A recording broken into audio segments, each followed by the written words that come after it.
নমস্কার, দেখছেন কলকাতা টিভির, সঙ্গে রয়েছে অনন্যা। আর গুড মর্নিং কলকাতায় অনন্যার সঙ্গে রয়েছে আমি অভিক।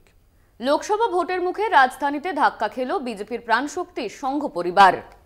গেরুয়া অভিযান রুখে ফের লাল দিল্লির জওহরলাল নেহেরু বিশ্ববিদ্যালয় বা জেএনইউ ক্যাম্পাস। দেশের এই এলিট শিক্ষা প্রতিষ্ঠানের ছাত্র সংসদ নির্বাচনে বাম ছাত্র সংগঠনের কাছে পর্যদস্তু সংঘ পরিবারের ছাত্র শাখা এবিভিপি। সংসদের সম্পাদক সহ 4টি পদেই বিজয়ী হলেন বাম প্রতিনিধিরা।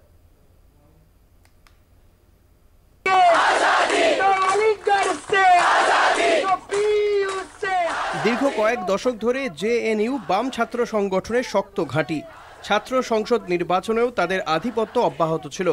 এই প্রেক্ষাপটে দিল্লিতে নরেন্দ্র মোদীর সরকার ক্ষমতায় বসার পর থেকেই জেএনইউতে সংঘ পরিবারের ছাত্র শাখা অখিল ভারতীয় বিদ্যার্থী পরিষদ ক্ষমতা দখলে ব্যগ্র হয়ে ওঠে।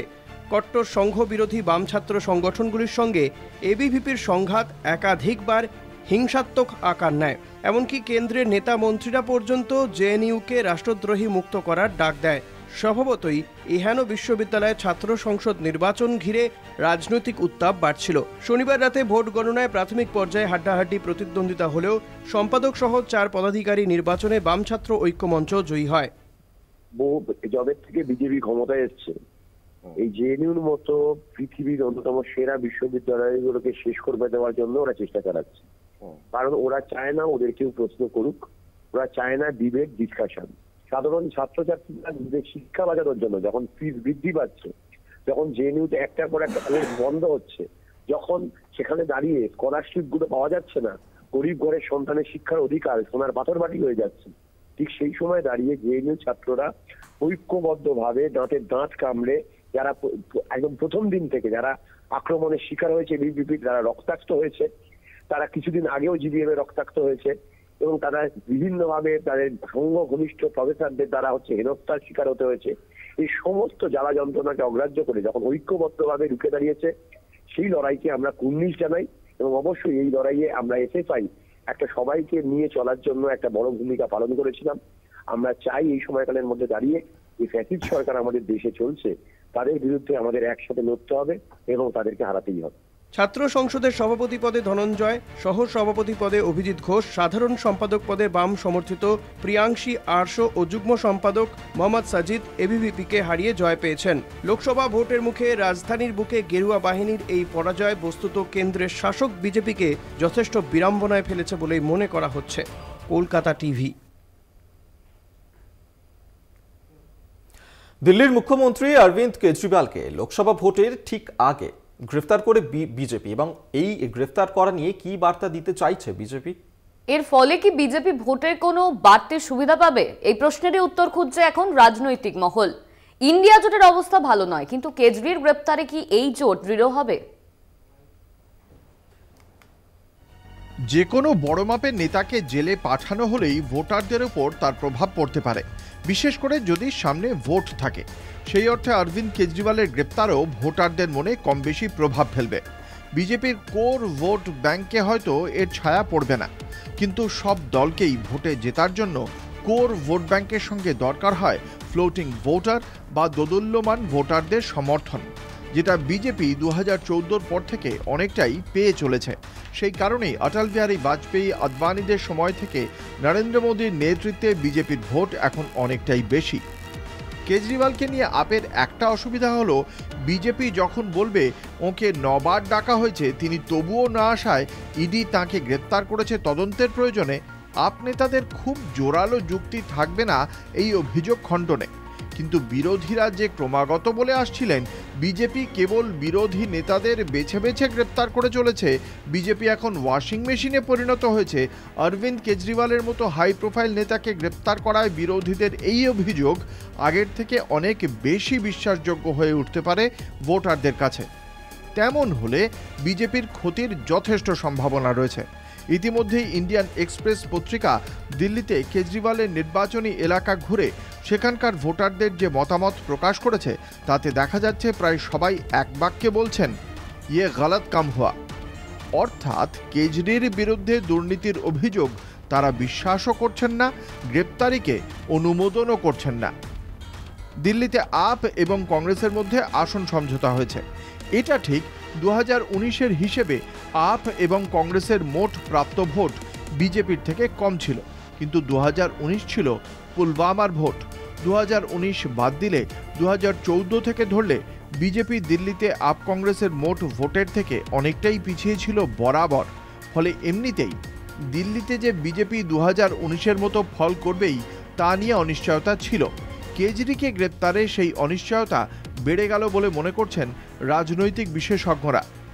firstpost.com-এর প্রাক্তন প্রধান সম্পাদক আর জগন্নাথন লিখেছেন, এই ধরনের কোনো বড় মাপের রাজনৈতিক নেতাকে গ্রেপ্তার করলে ভোটারদের ভোটদানে তার কম বেশি প্রভাব ফেলবে সেটা ধরে নেওয়া যায়।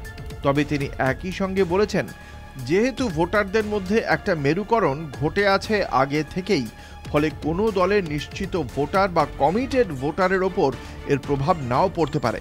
তবে যারা এখনও মনস্থির করেননি কাকে ভোট দেবেন, সেই ধরনের ভোটারকে প্রভাবিত করতে পারে অরবিন্দ কেজরিওয়ালের গ্রেপ্তার।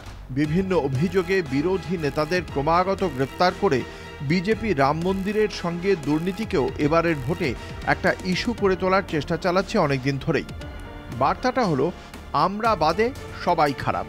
কিন্তু বিরোধীদের যে অবিরাম প্রচার, দুর্নীতি পরায়ণরা বিজেপিতে গেলে তদন্ত থেমে যায়, এই প্রচার এখন আর শুধু ওপর নেই বলেই মনে করছেন অনেকে। এর থেকেও বিরোধীরা কিছু সুবিধা পেতে পারে এমনই মনে করছেন রাজনৈতিক বিশেষজ্ঞরা। একই সঙ্গে তাদের মত, কেজরিওয়ালের গ্রেপ্তার ভোটের আগে প্রায় ভেঙে পড়া ইন্ডিয়া জোটকে কিছুটা হলেও শক্তি যোগাতে পারে। কলকাতা টিভি।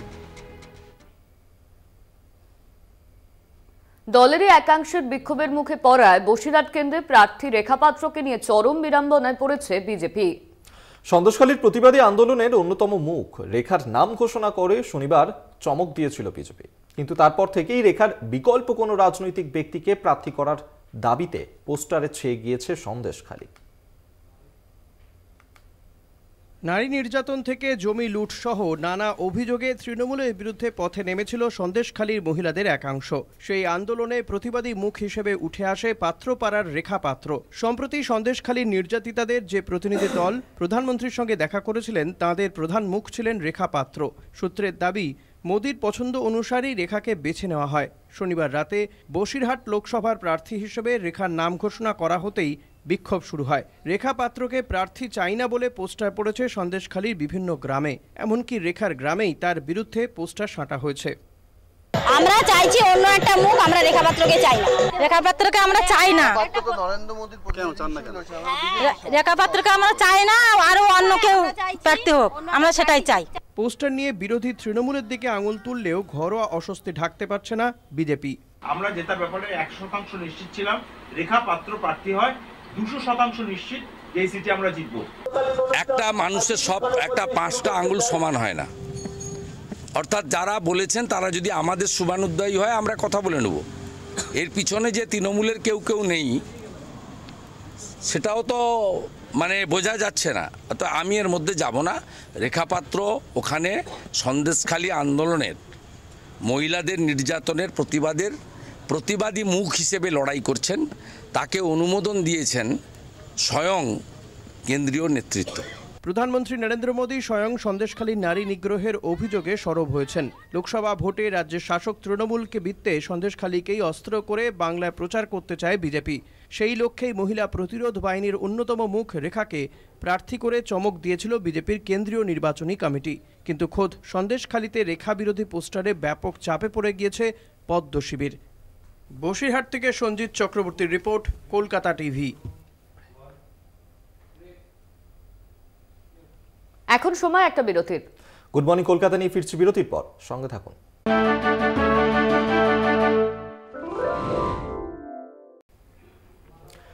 ফিরলাম বিরতির পর। যখন ডাকি তখন পাই, দক্ষিণ কলকাতায় তাই মালা রায়কে চাই। দোলে প্রতি বছরই নানা কর্মসূচি থাকে।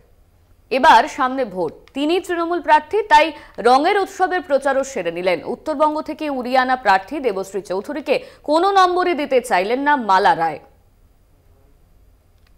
প্রতাপাদিত্য রোডে আমাদের সঙ্গে রয়েছেন কিন্তু দক্ষিণ কলকাতার সাংসদ মালা রায়। আর যখন ডাকি তখন পাই, তাই আবার চাই মালা রায়কে চাই, এমনটাই কিন্তু আওয়াজ উঠেছে পুরো দক্ষিণ কলকাতা জুড়ে। এটাই কি বাড়তি অ্যাডভান্টেজ সরাসরি চলে যাব আমরা মালা রায়ের কাছে। জনসংযোগ আমার প্রতিদিনই থাকে, তবে স্পেশাল ডেতে যেমন দুর্গাপুজোয় বা কোনো সামাজিক অনুষ্ঠানে বা ধরুন ক্লাবের অন্য কোনো অনুষ্ঠানে, আজকে যেমন দোলের উৎসবে, পয়লা আবার 25শে বৈশাখ, সব বিভিন্ন রকম অনুষ্ঠান এখানে হয়। নজরুলের জন্মদিন সবেতেই বিভিন্ন অনুষ্ঠানেই আমি থাকি। আর জনসংযোগ তো অবশ্যই অস্বীকার করবো কী করে। তবে সারা বছরই জনসংযোগটা এইভাবেই নিবিড় থাকে, প্রতিনিয়ত প্রতিদিন। গত 5 বছর দক্ষিণ কলকাতা মানুষের সঙ্গেও ছিল। এখন আমার নিজস্ব একটা ওয়ার্ড কর্পোরেশনে আমি যেখানে পৌর প্রতিনিধি চেয়ারম্যান কলকাতা কর্পোরেশনের, সেখানেও আমি সবার সাথে আমার নিবিড় যোগ। প্রথম থেকে আপনাদের দল বহু আগে থেকে প্রার্থী ঘোষণা করে দিয়েছে, বিজেপি সদ্য কালকে প্রার্থী ঘোষণা করলো, এটা কি আপনার পক্ষে বাড়তি অ্যাডভান্টেজ? না, এখনো 2 মাস সময় বেশি আছে, সুতরাং অনেক সময় পাবে তারা প্রচার করার, আমরাও সময় পাবো প্রচার করার। এখনই হই হই করে প্রচারের কোনো ব্যাপার নেই। তার কারণ হচ্ছে যে হই হই করে প্রচার করলে পরের দিকে কর্মীরা খুব তারা মুষড়ে পড়ে, মানে অর্থাৎ ন্যাচারালি একটা সীমা থাকে সব কিছু, সেই গতিটা কমে যায়। ফলে এত তাড়াতাড়ি মাঠে ময়দানে এখন ওয়ার্ম আপ হচ্ছে, মাঠে ময়দানে পরে না বাবা। আপনার বিরুদ্ধে প্রার্থীকে নিয়ে আসতে হলো উত্তরবঙ্গ থেকে, কি বলবেন? কিছুই বলবো না, তাদের দল বলবে, আমি আর কি বলবো। সব মানুষ যাতে ভালো থাকে, সাম্প্রদায়িকের ঊর্ধ্বে উঠে যাতে সবাই কাজ করে সেটাও বলতে হবে। এবং সর্বোপরি যে মানুষে মানুষে বিভেদ তৈরি করছে বিজেপি, সেই বিভেদকে দূর করতে হবে। আমরা সব ধর্মের মানুষ এক, সব ধর্মের উৎসবে আমরা সবাই থাকি, সব দলের সব ধর্মের মানুষ, সব সম্প্রদায়ের মানুষ আমরা এক থাকি। এটাকে বিভাজন করলে বাংলা দুর্বল হয়, এটা বিভাজন করলে দেশ দুর্বল হয়। সুতরাং দলের স্থাপত্য সংবিধান যেখানে নষ্ট হয়ে যাচ্ছে তার বিরুদ্ধে মানুষ এবারে, এবং জিনিসপত্রের দাম যেভাবে আকাশ ছোঁয়া হয়েছে, সেখানে আমার মনে হয় মানুষ আমাদের পক্ষেই ভোট দেবে এবং বিজেপি বিরোধী দলগুলোকেই জেতাবে।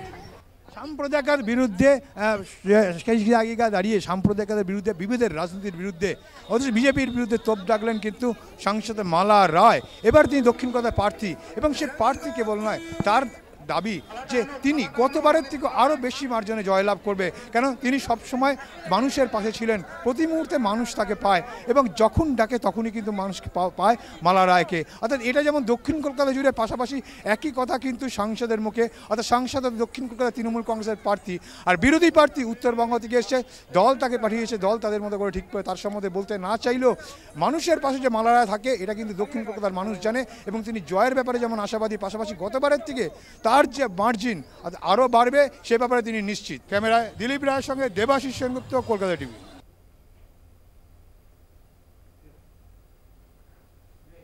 এখন সময় আরো একটা বিরতির। ফিরছি বিরতির পর, সঙ্গে থাকুন।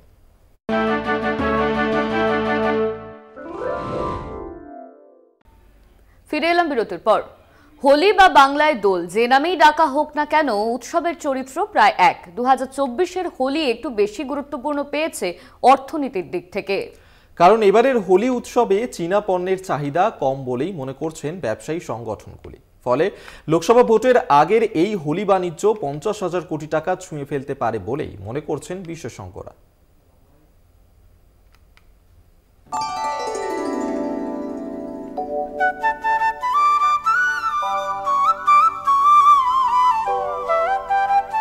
এবারে হোলি বাণিজ্য 50,000 কোটি টাকা ছুঁয়ে ফেলতে পারে বলে মনে করছে confederation of all India traders বা CAIT সংগঠন। তা যদি হয় তাহলে সেটা হবে 2023-এর ব্যবসার আর্থিক মূল্যের প্রায় দ্বিগুণ। কেন এরকম ভাবা হচ্ছে? হোলি উৎসবের সঙ্গে যুক্ত রং ইত্যাদি পণ্যের এক বিরাট অংশ অন্যান্যবার ভারতের বাইরে থেকে আমদানি করা হতো, যার পরিমাণ প্রায় 10,000 কোটি টাকা।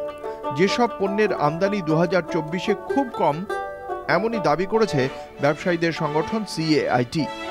CAITর বক্তব্য, হোলি উপলক্ষে এবার ভারতে তৈরি হার্বাল কালার বা ভেষজ রং, আবির, চন্দন কাঠ, পুজোর উপকরণ ইত্যাদি বিপুলভাবে বিক্রি হচ্ছে। বিভিন্ন ধরনের মিষ্টি, শুকনো ফল, বিভিন্ন ধরনের গিফট আইটেমের বিক্রিও এবার খুবই ভালো বলে সংবাদ মাধ্যমকে জানিয়েছেন CAIT সংগঠনের সেক্রেটারি জেনারেল প্রবীণ খন্ডেলওয়াল।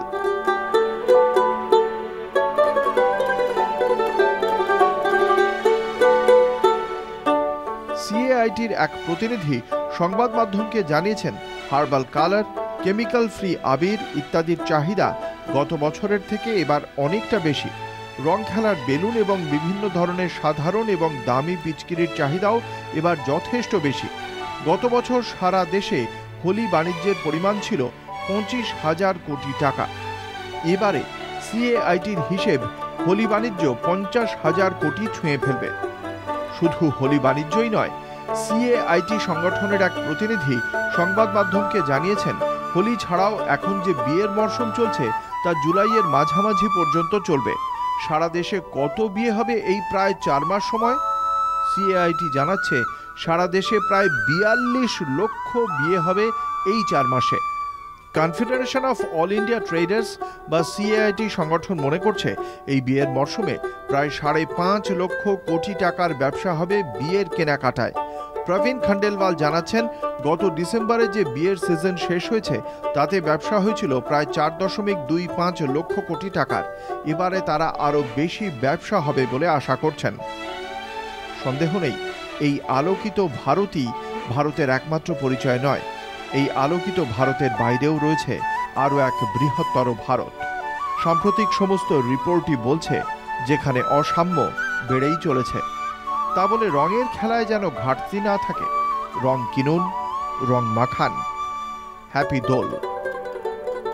Kolkata TV. Good morning Kolkata আজ এই পর্যন্তই। দেখতে থাকুন কলকাতা টিভি, রাত দিন 7 দিন।